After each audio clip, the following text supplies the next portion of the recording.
Radio Nuevo Mundo presentamos el programa Barco de Papel, un espacio que aborda la literatura desde todas las esquinas del arte. Con ustedes, David Evia y Macarena Castro. Bienvenidas y bienvenidos. Cuando el estanque era el mar. Amigas y amigos de Radio Nuevo Mundo, reciban ustedes un cordial saludo. Damos comienzo aquí a un nuevo capítulo de Barco de Papel. La ruta de hoy nos hará desembarcar en la vida y obra de Francisco Bilbao. Recorreremos con una musa los textos de la Gaceta Leucade y pasaremos revista a la actualidad literaria. Me acompaña Macarena Castro. Hola David. Francisco Bilbao Barquín nace el 9 de enero de 1823 en la ciudad de Santiago de Chile, primer hijo del matrimonio entre Rafael Bilbao Weiner y Mercedes Barquín.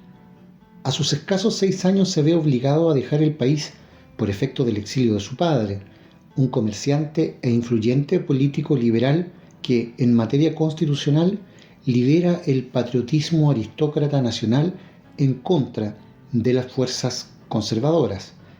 Habiendo sido víctima de un intento de asesinato perpetrado por la llamada Conspiración de los Inválidos, el padre del pequeño Francisco es tomado prisionero y engrillado por mandato del entonces ministro Diego Portales, aplicándosele la pena del destierro, la cual asume junto a su familia en la ciudad de Lima, Perú.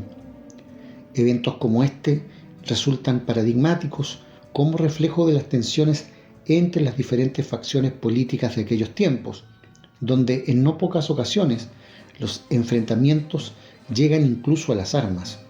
Tras 10 años fuera del país, los Bilbao Barquín pisan nuevamente tierra natal en 1839 y el joven Francisco inicia estudios en el Instituto Nacional. Persiguiendo la profesión de abogado, cursó cátedras de latín, filosofía, derecho natural, literatura y el denominado derecho público constitucional y de gentes, teniendo como norte insertarse activamente en el debate sobre la dirección que debía tomar en lo sucesivo el país.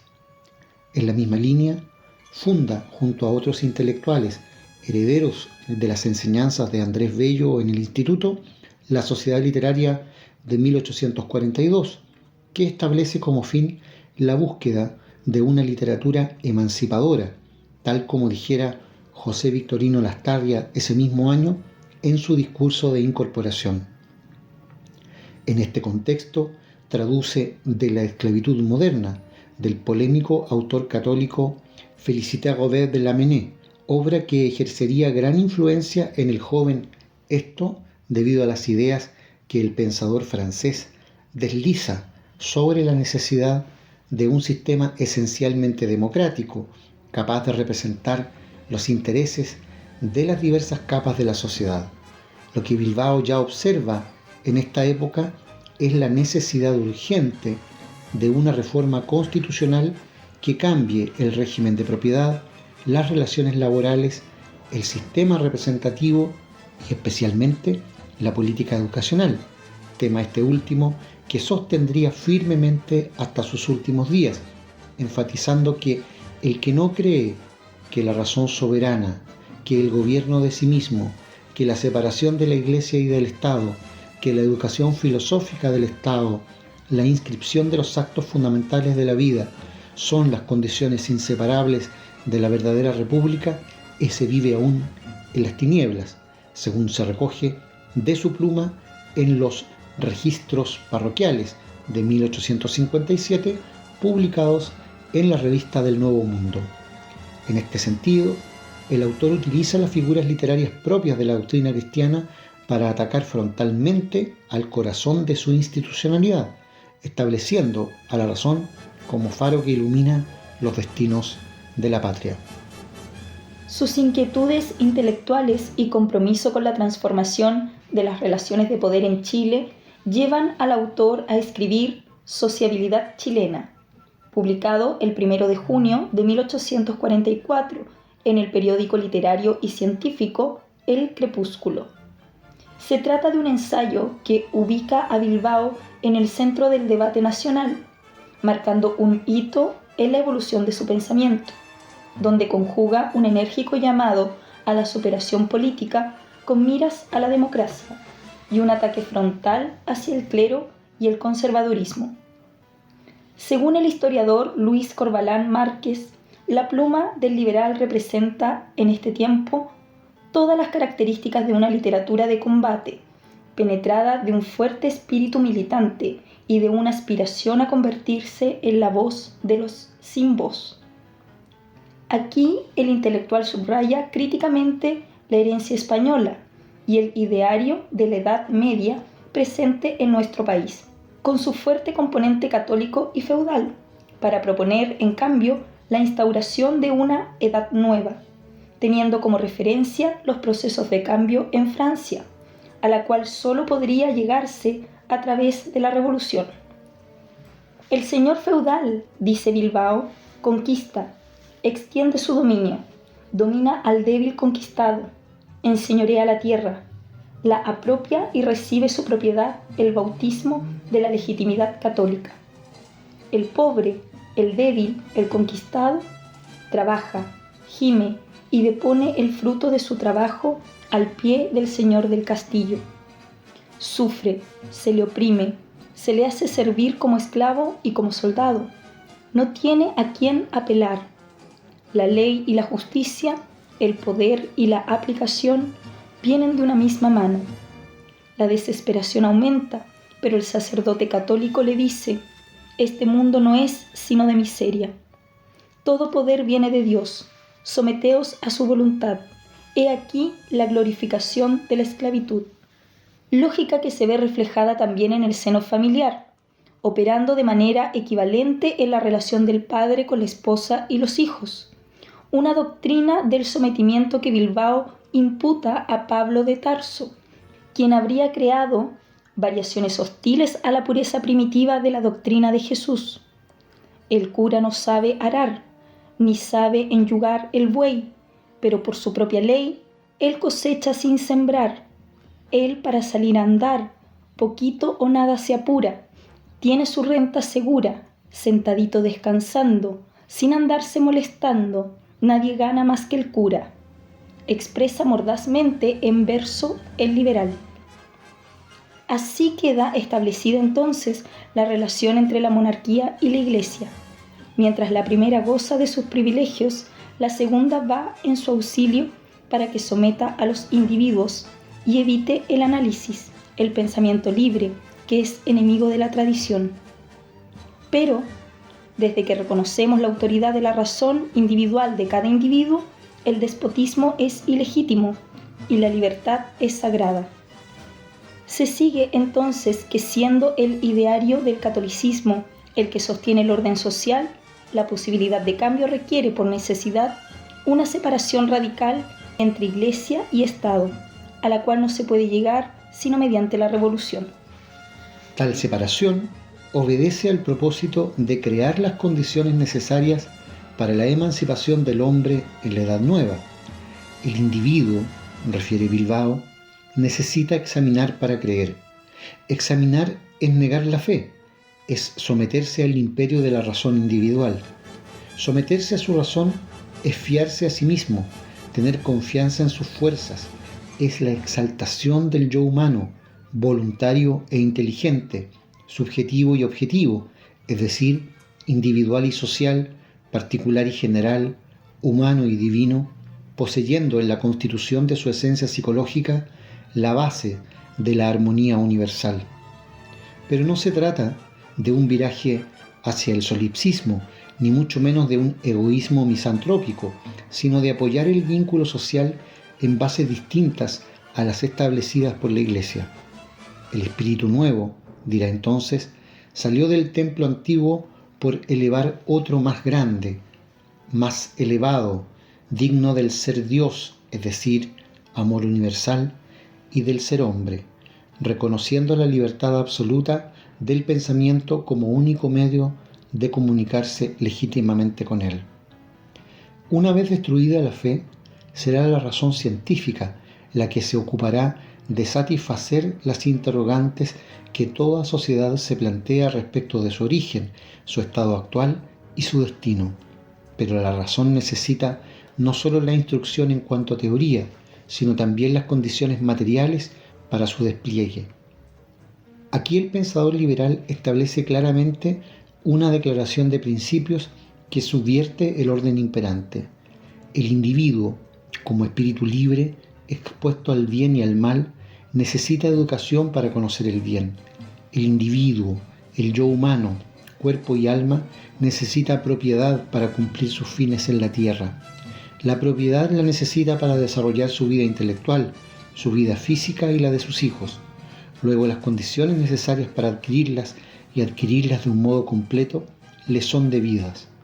De aquí nace la destrucción del privilegio, de la propiedad feudal y la elevación del salario a medida que se alza la dignidad humana. Francisco Bilbao reconoce, no obstante, que la empresa propuesta en su análisis es de gran envergadura y que las condiciones para su realización se encuentran todavía por construir, de manera que cierra Sociabilidad Chilena con el siguiente llamado: mientras no tengamos soluciones científicas a los problemas humanos, realicemos los principios eternos, que se presentan claros y lógicos al criterio revolucionario. No procuremos alejarnos, dando por carencia de la palabra nueva la palabra vieja.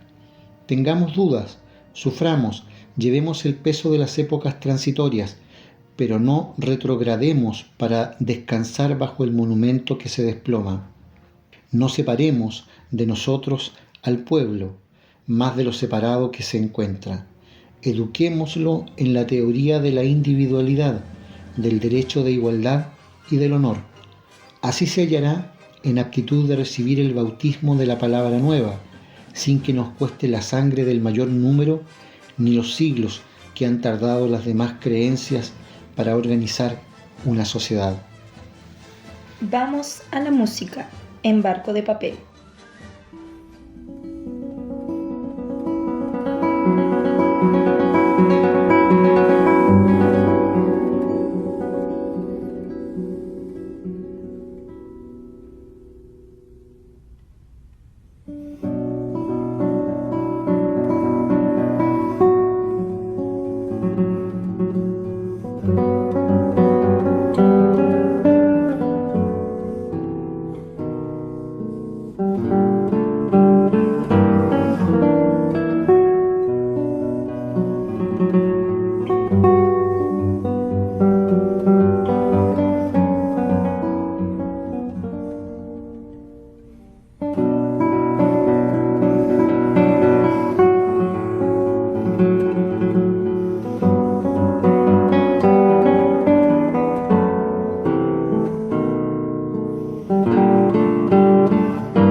Radio Nuevo Mundo escuchas Barco de Papel, con David Evia y Macarena Castro.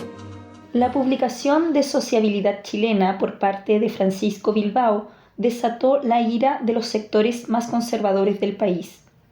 A partir de una alianza entre la Iglesia y las autoridades políticas de la época, el autor es llevado a juicio bajo los cargos de blasfemia, inmoralidad y sedición. Además, los ejemplares de su escrito fueron requisados y quemados, y la revista católica, con gran presencia en esos años, dedicó numerosas páginas al intento de refutar el ensayo. Para los liberales, sin embargo, el nombre del intelectual pasaría a convertirse en un ícono. Si bien el discurso con que el acusado asume su propia defensa saca aplausos entre los testigos, el peso de la tradición se deja caer a través de la condena por blasfemia e inmoralidad, aunque quedando sin efecto el cargo por sedición. Junto con esto se le impuso una gruesa multa en dinero, la que sería pagada solidariamente con los aportes de los adherentes a la causa progresista. Un efecto colateral del juicio fue su expulsión del Instituto Nacional, cuestión que gatillaría su decisión de trasladarse a Europa. En el año 1845 llega a París, inscribiéndose en el Collège de France. Esto le permite acercarse a los pensadores Edgar Quinet y Jules Michelet, con quienes establece un trato regular que trasciende lo relativo a las cátedras que ambos dictaban en el college. Asimismo, frecuenta regularmente a Félicité Robert de Lamennais, en quien encuentra honda inspiración para una relectura de los evangelios, que pusiera en el centro al ser humano, en vez del viraje que el catolicismo había hecho hacia las riquezas y la alianza con las élites durante todo el proceso de conquista de América. También publica Los Araucanos en 1847, donde aboga por una incorporación de los mapuches a la vida social chilena, respetando su propia tradición. Además, presencia en primera fila la oleada revolucionaria que se extiende por Europa alrededor de 1848. Con todas estas experiencias, prepara su regreso a Chile a principios de 1850, nutrido de un profundo aprendizaje. Ya instalado nuevamente en suelo nacional, Bilbao, junto a personalidades como Santiago Arcos, Eusebio Lillo y José Sapiola, constituye la Sociedad de la Igualdad, organización que tuvo como propósito fomentar una revolución en la razón, en la política, en la distribución de la propiedad, en otros términos, libertad, democracia y solidaridad, como consignara luego en su obra Revolución en Chile y Los mensajes del proscripto, de 1853. A pesar de su corta duración, el grupo, que reunía a intelectuales y artesanos, sentó importantes bases para los futuros proyectos de emancipación popular, pues promovieron no solo iniciativas de gran envergadura, como bancos de obreros y los llamados Montes de Piedad o Montepíos, sino que también se ocuparon de la instrucción de las periferias a través de talleres de lectura y escritura, matemáticas, dibujo, clases de idiomas, baile y, con especial énfasis, historia de Chile. Pero principalmente se trataría de un grupo que busca una posibilidad real para disputar el poder. Con este objetivo en la mira, la Sociedad de la Igualdad cierra filas junto a un amplio grupo de movimientos opositores al gobierno de Manuel Bulnes, detonando un alzamiento armado anticonservador que sería recordado como la Revolución de 1851. No obstante, la fuerza de la tradición se hizo sentir nuevamente mediante una derrota aplastante de los liberales a manos de Bulnes y su continuador, Manuel Montt. Bajo este escenario, Bilbao se ve en la necesidad de huir del país, estableciéndose en Perú. Ahí se une a la causa liberal vecina, la cual resulta triunfadora. Sin embargo, el chileno manifiesta su descontento en la obra El Gobierno de la Libertad, de 1855, debido a las tibias reformas establecidas por el nuevo régimen, el cual continuaba anclado a la Edad Antigua. El gobierno de la libertad, dice el autor, es la unidad en la idea y en los hechos de la soberanía del pueblo y es, en consecuencia, la abolición de las entidades o poderes o estados en el Estado que mutilan o usurpan la soberanía. Se observa entonces un giro importante en el pensamiento de Bilbao, pues si bien conserva el espíritu de los principios de la libertad, la igualdad y la fraternidad de los revolucionarios franceses, comienza a poner en primer plano la identidad de los pueblos del nuevo continente, virando paulatinamente hacia un latinoamericanismo. Tal cambio de enfoque le costaría una temporada en la cárcel y la posterior expulsión, trasladándose nuevamente a Francia. Este ideario toma cuerpo formalmente con el título Movimiento Social de los Pueblos de América Meridional, publicado en Bruselas, donde hace un llamado explícito a los pueblos de América Latina para unir fuerzas en favor de su gente, rompiendo con el dominio europeo. Para el liberal, los procesos de independencia habrían quedado a medio camino en cuanto a la emancipación, pues seguirían bajo el yugo de una servidumbre tanto intelectual como moral, propia de los colonizadores y que pone en situación de vulnerabilidad a las recientes naciones desde diferentes flancos. 3 peligros amenazan aún la vida nacional de nuestras repúblicas americanas: una invasión de los Estados Unidos, el contagio moral de la Europa agitada en su conciencia y la influencia sofocante del catolicismo. Estos 3 peligros conspiran contra un solo objetivo: la muerte de nuestras jóvenes nacionalidades, subraya. En el Congreso americano, celebrado en París en el año 1856, llama a la conformación de una confederación de las repúblicas del sur, cuya finalidad consistía en hacerle frente a la amenaza norteamericana, manifestando: ¿habrá tan poca conciencia de nosotros mismos, tan poca fe de los destinos de la raza latinoamericana, que esperemos a la voluntad ajena y a un genio diferente para que organice y disponga de nuestra suerte? No lo creo. Ha llegado el momento histórico de la unidad de la América del Sur. Se abre la segunda campaña que a la independencia conquistada agregue la asociación de nuestros pueblos. Desde la capital gala emprende rumbo nuevamente hacia América en 1857, pero esta vez se establece en Buenos Aires. Aquí funda la Revista del Nuevo Mundo, que le servirá como caja de resonancia para la amplificación del alcance de su ideario político. Asimismo, publica más de 200 artículos en el periódico El Orden y funda el club literario Liceo Argentino, que reunirá a un importante número de adeptos a su pensamiento. Junto con esto toma partido por la causa de las provincias y por encargo del presidente Justo José de Urquiza se ocupa de la redacción del periódico oficial El Nacional Argentino. En 1862 publica el título La América en peligro, donde el autor advierte sobre las avanzadas imperialistas de los países europeos, luego de la anexión de República Dominicana por parte de España y la invasión perpetrada por Francia en territorio mexicano, reiterando con urgencia su llamado a la unidad en contra de los intereses colonizadores.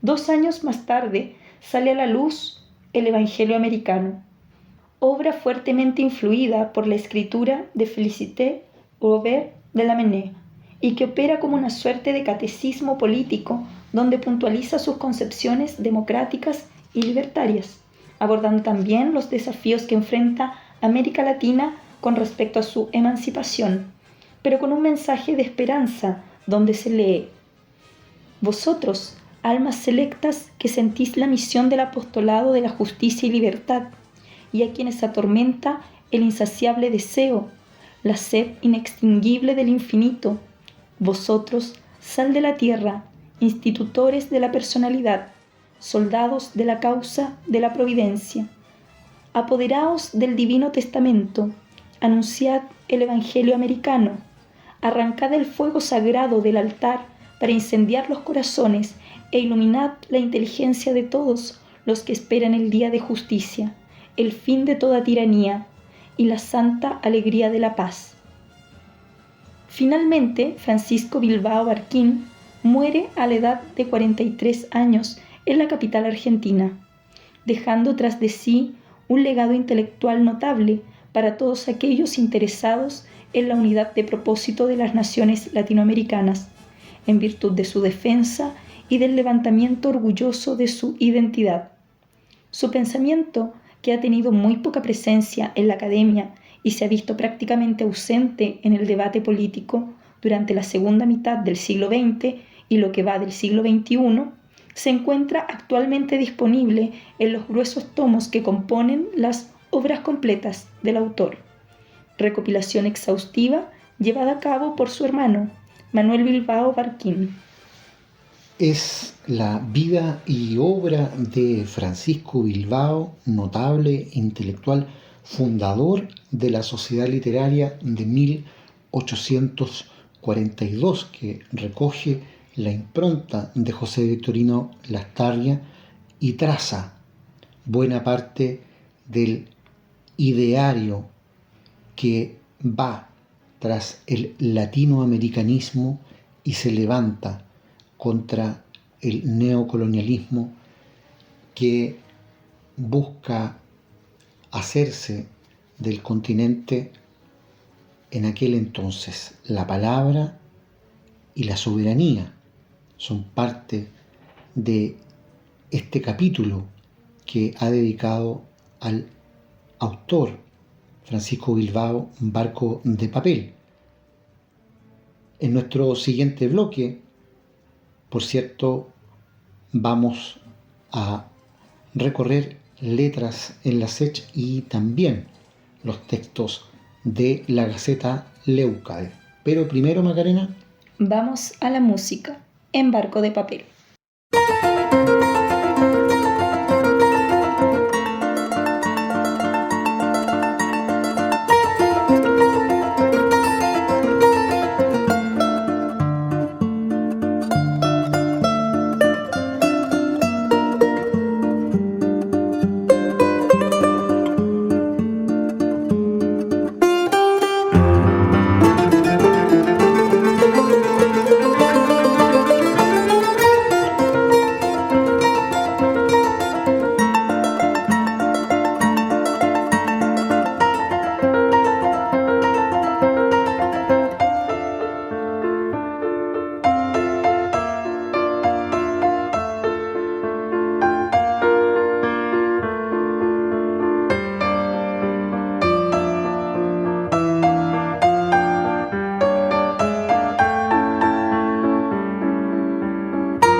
En Radio Nuevo Mundo escuchas Barco de Papel, con David Evia y Macarena Castro.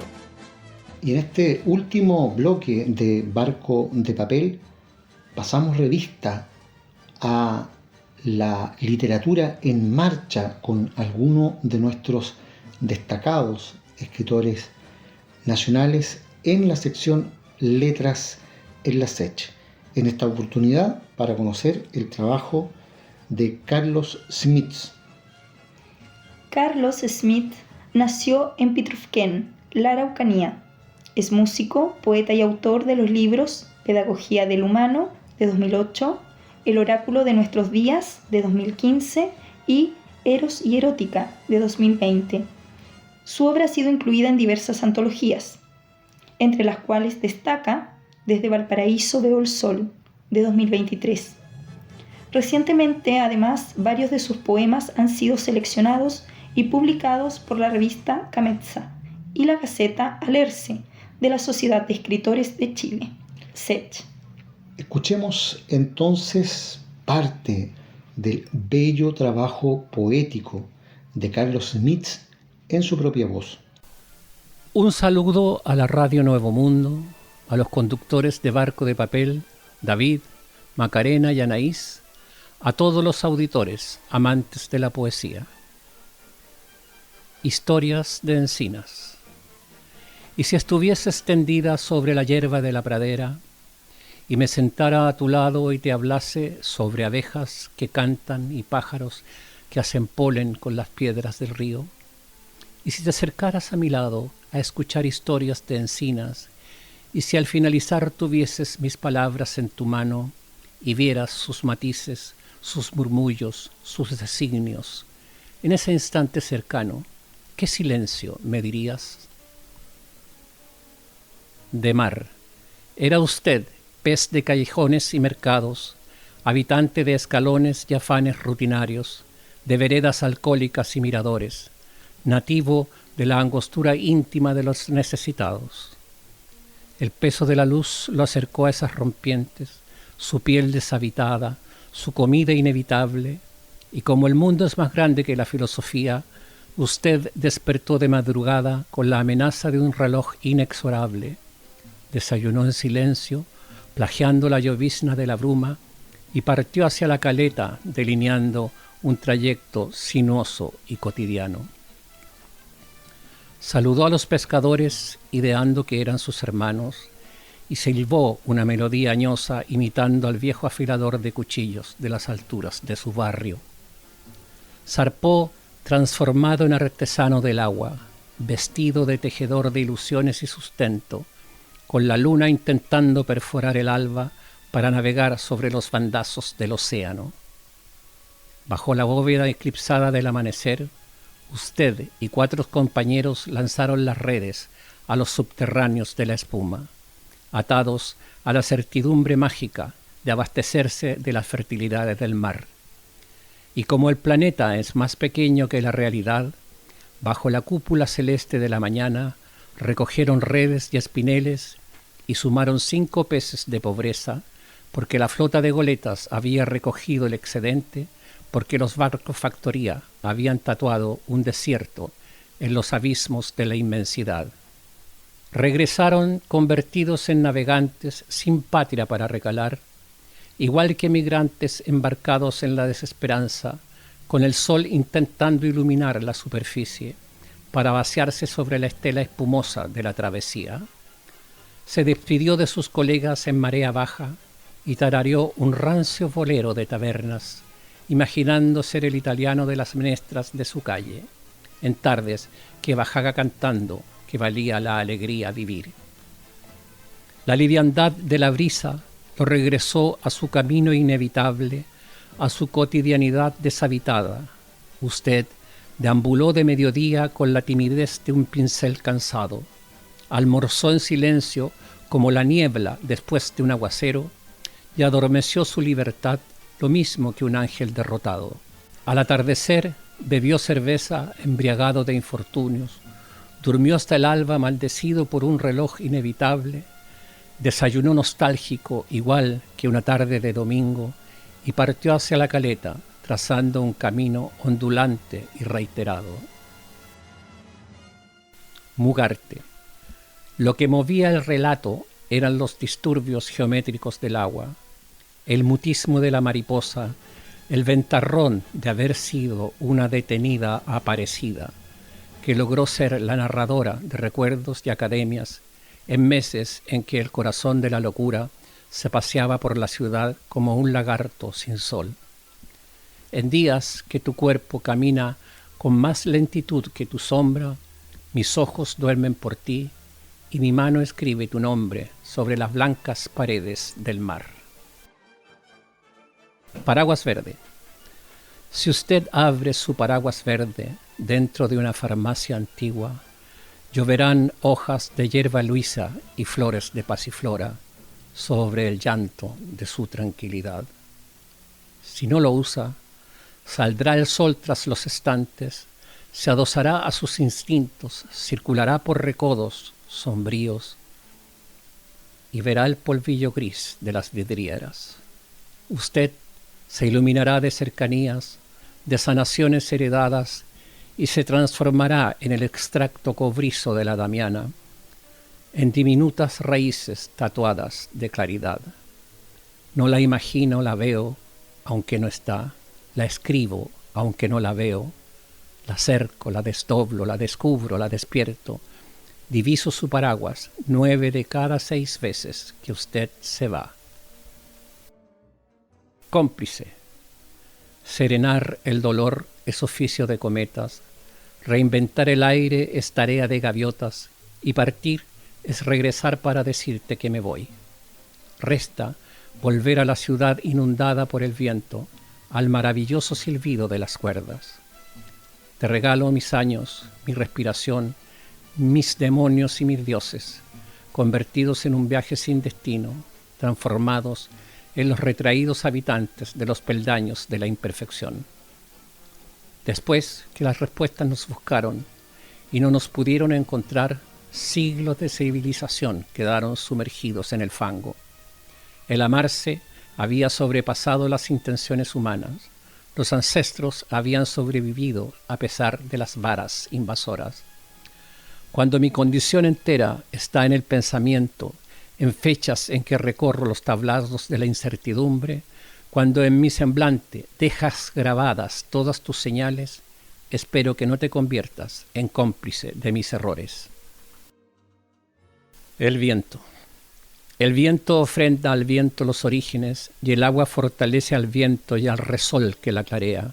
Así, en su empobrecida vestidura de ascensores y callejas, las gentes abrazan el sonar de latones que golpetea, el silencio de los corredores urbanos y las ropas que cuelgan de balcones y ventanas. El humo de las comidas callejeras confunde a la brisa y la neblina engrandece a los acróbatas de las esquinas, en una incoherente soplo a la simetría de los cuerpos con el aire.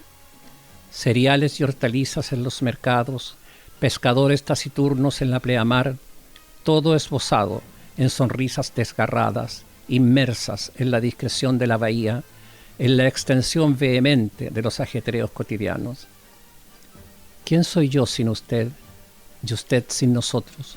Ciudad, museo de naufragios, vigía secular de las travesías marineras, ferroviarios, vaporinos, educadoras ilustradas, portuarios insurrectos, sahumadoras entrañables, pescadoras, comerciantes, maestras del espinel, estudiantes que de hilo en hilo enaltecen la libertad del sol, todos cantando la claridad terrestre de los transeúntes, la dulzura matutina de ferias y almacenes. Eres el muelle del mundo, la espiral, la semilla, cordillera de los gatos, granero del arte, taller de la demencia, origen de las cenizas, lomas y quebradas rebosantes de vecindad. Madre ciudad, guarida de la bruma, vientre de las ventiscas, de los árboles caminantes que arrastran las calles hasta el cielo. Te abrazamos, te pintamos, te escribimos, te cantamos, en las disparatadas laderas donde el aire se fragmenta en 42 gemidos penetrantes. Siempre hemos existido en tus designios, en la curvatura de tus líneas, en la pradera azul de cormoranes y goletas. ¿Cómo decir una vez más lo ya dicho tantas veces? La vida sin belleza entristece. Era Carlos Smith, músico y destacado poeta, quien ha presentado su trabajo en nuestra sección Letras en la Sech. Tengo acá, Macarena, el número 4 de la segunda época de Gaceta Leucade, que incluye, como ya comentábamos la semana anterior, el artículo El realismo de la sangre y la esperanza, a propósito de la obra de Nicomedes Guzmán. El artículo que acompaña esta publicación es Los juicios de Rubens, en la sección Las musas o nada posa la bella desnudez de Catalina Valdivia entre los roqueríos de Valparaíso. En la sección de puño y letra, un amplio fragmento de El hombre en la vastedad de José Ricardo Morales. Y en la sección de plástica de Ernest Jean Giolle, la escultura Narciso, fechada en 1868. Compartamos, Macarena, el artículo Los juicios de Rubens con los auditores. Majestuosamente alzado sobre sus propias diagonales, el rapto de las hijas de Leucipo, realizado hacia 1618, deja caer sobre la piel los ecos de la escuela veneciana, desatando en el lienzo una fiesta de color y volumen hasta alcanzar la extasiante impudicia en que consiste la belleza. En la escena concebida allí por Pedro Pablo Rubens, las figuras se encuentran rigurosamente ensambladas y pareadas, mientras las miradas de los dioscuros se encuentran con los de una de las Leucípides, y dos cupidos roban una fracción de segundo al movimiento, generando, por analogía, un efecto de personificación en los ojos de los corceles. La alta definición de los contornos es súbdita, además, de una dualidad más sutil. Cada una de las muchachas exhibe el ángulo del cuerpo que la otra no, como si constituyesen un solo ser. Con tan resuelta línea e idéntica data, la unión de la tierra y el agua desborda también la hermosura carnal de los entronizados protagonistas, jugando igualmente a la duplicidad de las figuras. Dos diosas, dos dioses, dos cupidos y dos animales, uno terrestre y otro celeste. En tales obras, el artista flamenco pinta una sentencia, pone el acento en la acción en cuanto consecuencia. En El Gran Juicio Final de 1617, el artista se vale también de pulsos categóricos que, confabulados con la luz, preservan todo el esplendor del cuerpo humano entre quienes supuestamente han caído en desgracia, mientras desde la altura el papel de Cristo es notoriamente reemplazado por el imponente Júpiter. La furia del clero no logra hacer mella en la estatura de la pieza, encargada para la iglesia jesuita de Neuburg, y la prédica recibiría una bofetada aún más excelsa 3 años después, cuando en 1620, desde el taller del autor, asome el Pequeño Juicio Final, uno de los tantos pedidos con los cuales el cardenal infante Fernando de Austria agasaja a su hermano, el rey Felipe IV de España, a cuya colección se incorpora el cuadro en 1628. Allí, un verdadero incendio cromático es el que ofrece los contrapuntos. Sin embargo, la luminosidad es inquietantemente pareja, de suerte que cielo, purgatorio e infierno entrañan un solo amasijo. Las figuras están hechas con modelos reales, y si en la parte baja hay personas con deformidades, en la altura un redentor desprovisto de los poderosos rayos olímpicos ha perdido además el equilibrio. Rubens logra en ese trabajo un acabado sentido de unidad en la imagen, precisamente gracias a la equitativa distribución de la claridad, aunque reserva para un amplio grupo de castigados un fulgor que opaca a la divinidad. El concepto de fundido se sirve, por otra parte, de un recurso que ya comienza a subrayar el cometido del pintor. Se desdibujan las líneas, se vuelven ambiguos los bordes y así, en lugar de la aparente matización del juicio, el juicio es, per se, la matización. Meses más tarde, en La caída de los condenados, de 1621, el Homero de la pintura escalaría un nuevo peldaño en su implacable veredicto contra el cielo, empequeñeciéndolo y enmarcándolo dentro de la totalidad infernal erigida, consiguiendo el efecto de insinuar llamaradas por la vía de oponer a la monumentalidad de la tela el emplazamiento de cuerpos más pequeños que los circunscritos a las dos creaciones antecesoras. El distanciamiento que señala el prolífico pincel barroco respecto del mito cristiano evoluciona a una velocidad considerable en los apenas 4 años que transcurren entre 1617 y 1621. En cambio, la mirada que forja frente al más antiguo imaginario pagano muta una y otra vez, y desde mucho antes, durante al menos 4 décadas. El juicio de París, en efecto, remonta a la primera versión rubensiana hacia 1597. Inspirada en el grabado que hiciera Marcantonio Raimondi bajo un diseño de Rafael, la realización muestra un colorido más frío que el de las arremetidas siguientes. La obra sitúa a la derecha al dios del río y a una Nereida, mientras que a la izquierda Mercurio acompaña a París. Ocupando el espacio principal, la desnudez de las 3 deidades femeninas capta más luz que los otros personajes. La diosa del amor carnal se ubica al centro, de frente, entronizada por un Cupido, al tiempo que recibiendo la manzana dorada de manos del príncipe troyano, flanqueada por Juno, quien extiende su brazo en vano, y por Minerva, quien da la espalda. La segunda puesta, fechada hacia 1606, retrocede un instante para encontrar a París aún evaluando la piel, ahora más cálida, de las diosas. La misma data tiene un tercer cuadro que presenta al joven noble todavía empuñando la manzana, si bien el rostro de Venus ya insinúa su victoria.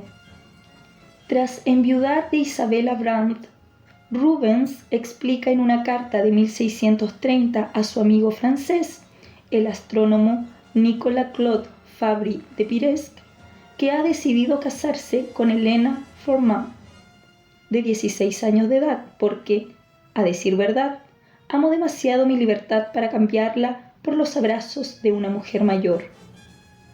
El juicio da entonces un giro, y en 1632 el autor muestra el revés de la trama, con París y Hermes a la derecha, Minerva de frente al espectador y de espaldas a este, Venus y Juno, quienes miran a quien debe dirimir.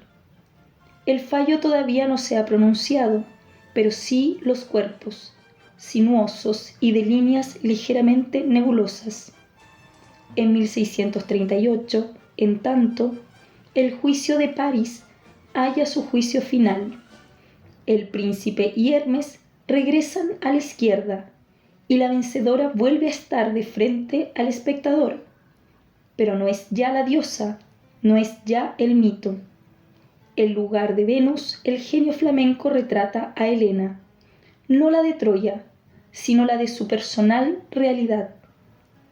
El juicio pasa de la consecuencia a la causa.